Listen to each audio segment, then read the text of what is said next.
민주당에서 비례당을 만들겠다, 그쪽으로 완전 가닥을 잡았는 것 같아요. 그러니까는 이낙연하고 이해찬이 마음을 같이 먹었나? 뭐 이렇게 이제 봐지는데, 이낙연이 이번에 자기가 가지고 있는 아주 시커먼, 너무너무 시커먼 속마음이 드러났죠. 그러니까는 비난은 잠시다, 그러나 4년 동안의 문제가 된다 이러면서 비례를 가져가야 된다, 이렇게 나온 거예요. 그러면은 그동안에 이 사람들이 선거법을 통과시키면서 했던 모든 행위들, 국민들을 완전히 가지고 놀한 것 아닙니까? 그렇게 한 행위들은 아무런 의미가 없는 거예요. 이렇게 자기들이 나서서 정당이 나서서 뒤집는 거 아닙니까? 꼼수를 꼼수로 맞서서 대응하겠다는 거잖아요. 자기들이 미래한국당을 만들 때 얼마나 욕을 바가지로 퍼부었나요? 이낙연이 거기에 대해서 완전히 또 이제 아주 질겅질겅 씹었잖아요. 자유한국당이 비례한국당을 만드는 것에 대해서.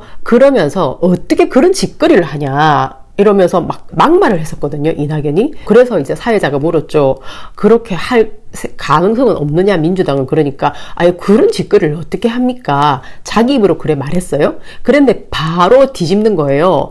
그러니까 이런 사람들이야말로 정말 국민들을 개, 돼지로 취급을 하는 사람들이죠. 그래서 이런 사람들이 정치를 하는 한 나라는 계속해서 지금보다 더 불행해질 거라는 거죠. 이낙연이 살아남았던 방법은 지금까지 능구렁이로서 탁한 사람이에요. 그 탁한 사람이 이렇게 살아남아가지고 국무총리까지 해 먹었던 겁니다. 그렇게 해가지고 이해찬하고 같이 지금 그 자리에 있으면서 사람들한테 뭐 공천을 쥐락펴락하고 선거를 어떻게 하자 이렇게 하는데, 아주 지저분한 방향으로 끌고 나가는 바로 당사자가 되어버린 그런 상황이죠. 만약에 이 사람이 늘 자기는 멋진 행위만, 그러니까 멋진 역할만 하는 사람으로 있었으면은 이런 시커먼 속이 덜 드러났겠죠. 그러니까 이번에 이런 중책을 하나 더 맡으면서 이 사람이 얼마나 엉큼한 사람인지를 알 수가 있는 거죠. 정말 완전 싹 뒤집는 이런 사람은 정치 중요한 자리 맡겨놓으면 정말 큰일 난다. 너무너무 더러운 인간성을 가진 사람이에요. 아주 더러워요. 특히 우리 국민, 주권자가 가지고 있는 귀중한 한 표가 이런 사람한테 가면 안 되는 거죠. 그러니까 민주당이 지금 왜 겁을 먹는지 너무 이상한 것 아닌가요? 지금까지 2년 내내 대통령 지지율은 늘 뭐 50% 정도가 됐었어요. 그리고 민주당 같은 경우에는 어때요? 자유한국당보다 완전히 월등하게 앞서갔죠. 맨날 40% 이상 넘어가고. 그런데 왜 이렇게 겁을 먹어요? 탄핵될까봐 무서워서 이렇게 한다는 겁니다. 이게 무슨 짓거리인가요, 자기들이? 국민들에게 표를 받아가지고 법안을 만들고 뭔가 이렇게 제일 먼저 앞서가지고 나라의 일을 이끌어가는 그런 사람들이 이렇게 말을 하루아침에 바꾸어서 그들이 만드는 법안에 대한 신뢰를 가질 수가 없는 거예요, 이렇게 하니까. 그런데 이들은 어쩔 수 없다는 식으로 나오는 거예요. 탄핵을 무서워할 건 뭐 있어요? 지금까지 민주당이 그렇게 앞서가고 그렇게 잘 나가지고 야당을 심판하는 그런 분위기의 총선이라고 자기들 입으로 말했잖아요. 그래놓고 이런 짓거리를 하는 겁니다. 정말 너무너무 이 사람들은 신뢰할 수 없는 사람들이고, 그래서 민주당을 응징해야 된다는 게 맞는 거예요. 그런데 지금 통합당 같은 경우에는 김형호 이분이 아주 살신 승인해야 된다 이러면서 많은 피를 흘렸어요.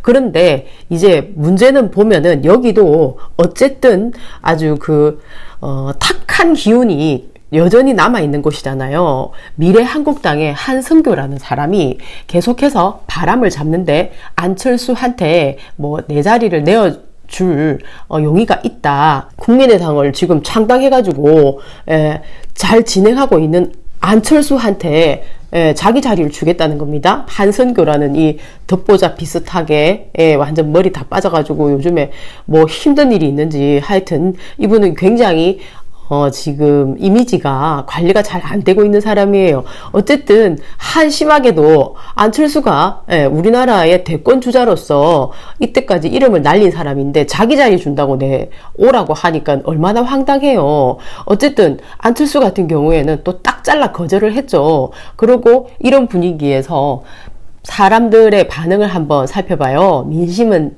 천심이다 하잖아요.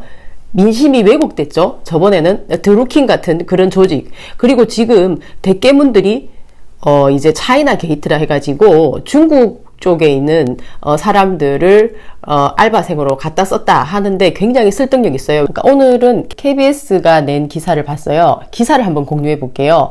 안철수 한선교 제안 거절 이래가지고 이제 기사를 올렸어요.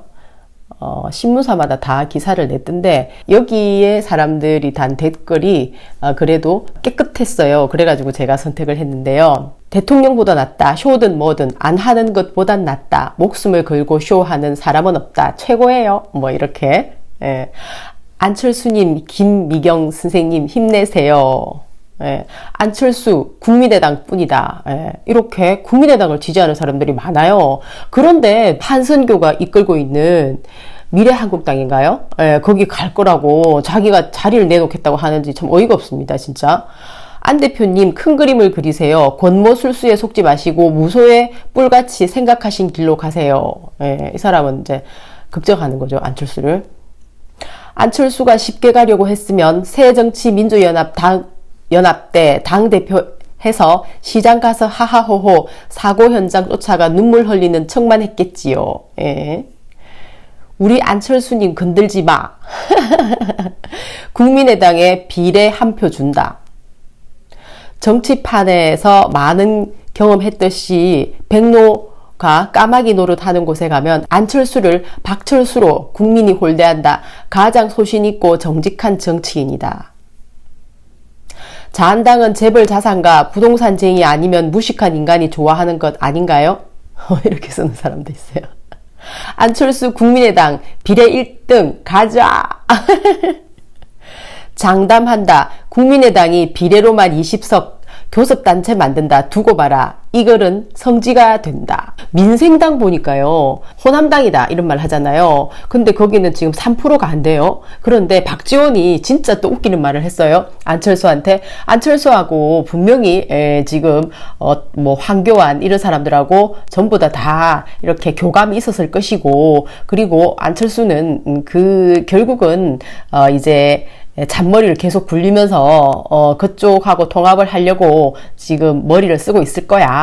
이러면서 이제 어디 가서 또 떠들었어요. 그런데 그것은 민생당 입장에서 안철수가 호남표를 가져가는 것을 막기 위해서 나름대로 박지원이 머리 굴려가지고 하는 말인데 너무나 설득력이 떨어지고요. 또 박지원은 늘 저렇게 아주 야비한 정치를 해왔기 때문에 안철수도 자기하고 비슷할 것이다 이렇게 보는 거거든요. 그렇게 할 이유가 없는 거죠. 안철수 입장에서 그렇게 더러운 이미지를 자기가 가지고 있지도 않은 이미지를 만들어가면서 그렇게 할 이유가 있나요? 그런데 신문기사도 계속 그런 식으로 흘려요. 국민의당이 결국은 통합되지 않겠는가 이러면서 계속 이제 바람을 넣는데 그런 식으로 해서 사람들을 좀 교란시키는 그런 게 있어요. 그리고 지금 미래한국당 이들이 지금 자기들이 국민의당 사람들 다 끌고 왔는데 안철수만 오면 되는데 이러면서 분위기를 계속 띄우고 그렇게 해서 이제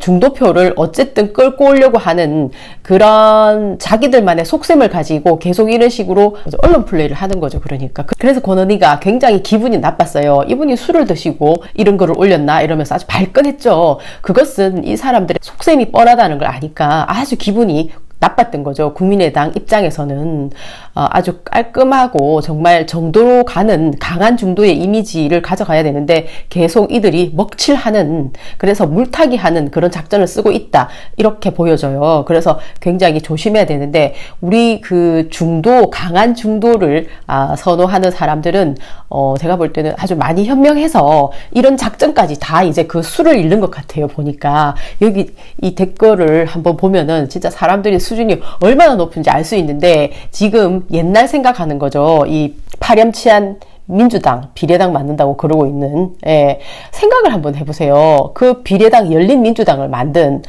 손혜원하고 정봉주는 정말, 너무나, 탁한 사람들이죠. 완전히 악마성이 득지득지 붙어 있어요.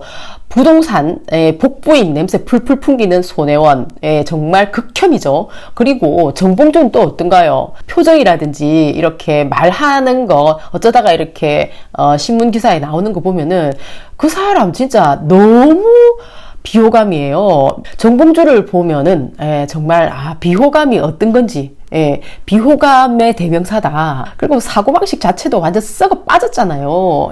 그런데 그런 사람들이 친문이다, 문빠다 이러면서 아주 그 결속을 해가지고 비례민주당을 자기들이 가져와야 되는 중심 인물인 것처럼 하니까 민주당이 얼마나 지금 현재 이 썩어 빠졌는지 알 수가 있는 거죠. 이렇게 되면은 진짜 건강한 중도들은 다 진절머리를 치고 도망가게 되어 있는데, 이들은 문빠 집단들, 부엉이 집단들 있잖아요. 이런 사람들은 그런 것에 대한 어떤 사고를 가질 수가 없어요. DNA 자체가 너무나 더러워가지고 진정한 정의에 대한 가치가 어떤 건지를 몰라요. 살아본 적도 없고 이용만 해먹었기 때문에 알 수가 없는 사람들이거든요. 그래서 저는 이런 행동을 한다고 생각해요. 정봉주도 마찬가지고 신념을 가지고 있거든요. 이렇게 더럽게 정치를 하는 것은 자기들 입장에서는 당연한 거라고 생각하는 거예요. 이기기 위해서. 이기면 뭐예요? 이렇게 해가 이기면. 이게 이긴 건가요?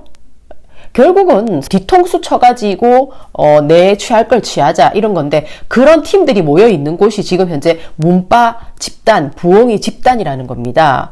그렇기 때문에 정직하고 강한 중도들은 지금 현재 이렇게 정직한 사람들이 어디에 모여 있나를 찾아내고 그곳에 힘을 실어줘야 된다. 저는 그렇게 생각을 해요. 그래서 비례 아주 어차피 양 정당이 다 썩어 빠져가지고 비례도 줄 서갖고 저것끼리 나눠 먹게 하잖아요. 그리고 또 이제 공천도 마찬가지로 굉장히 보면은 문빠들이 전부 다 그냥 싹쓸이 했거든요. 민주당 같은 경우에도. 그렇기 때문에 국민의당에 건강한 비례가 많이 나와서 그들을 중심으로 안철수하고 결을 같이 하는 전문가들, 그리고 정직하고 강인한 그런 사람들이 많이 오기를 너무나 염원하고 있습니다. 또 하나 더 나눠볼게요. 이번 선거에서 안철수에게 비빌 언덕을 줘야 한다고 생각한다. 총선에서 진보와 보수 어느 쪽으로 기울어지면 나라가 더 시끄러워진다. 국가를 위해서도 중도 정당이 캐스팅 보드를 쥐게 해 정말 국가와 국민을 위해 일할 기회를 주고 평가는 나중에 표로 행사하면 된다. 비례한국당으로 간 사람들은 어차피 갈 사람들이었어요. 정치판에서 자기들이 살아남기 위해서 그러니까 안철수와 함께 가는 길을 포기한 거잖아요. 그러니까 어차피 갈 사람 잘 간 거죠. 그런데 거기에 안철수가 다시 뛰어들어가지고 합류할 일은 없죠. 지금 현재 국민의당은 굉장히 비전이 있어 보이거든요. 안철수와 닮은 아주 건강하고 똑똑한 전문가들을 모아서 멋진 정당으로 거듭나기를 기대합니다. 바이.